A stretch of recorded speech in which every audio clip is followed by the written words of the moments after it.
আসসালামু আলাইকুম ওয়া রাহমাতুল্লাহ। তো আজকে আপনাদের দেখাবো কিভাবে ধান থেকে চিড়া তৈরি করা হয়। প্রথমে আগুন জ্বালিয়ে নিতে হয়। এই যে দেখতে পাচ্ছেন আগুন কিন্তু জ্বালানো হয়ে গেছে।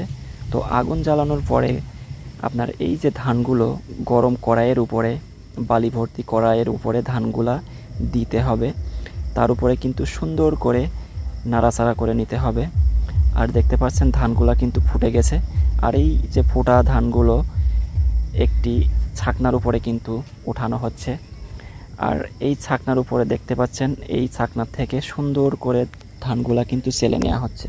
আর শেষ পর্যায়ে কিন্তু এই ধানগুলা এই যে দেখতে পাচ্ছেন মেশিনের মধ্যে দেওয়া হচ্ছে। আর মেশিনের মধ্যে দিলেই কিন্তু ফাইনালি চিড়া তৈরি হয়ে যাবে। আর চিড়া তৈরি হয়ে গেলে এই যে দেখতে পাচ্ছেন চিড়াগুলা কিন্তু তুলে নেওয়া হচ্ছে। এইভাবেই কিন্তু চিড়া তৈরি করা হয়।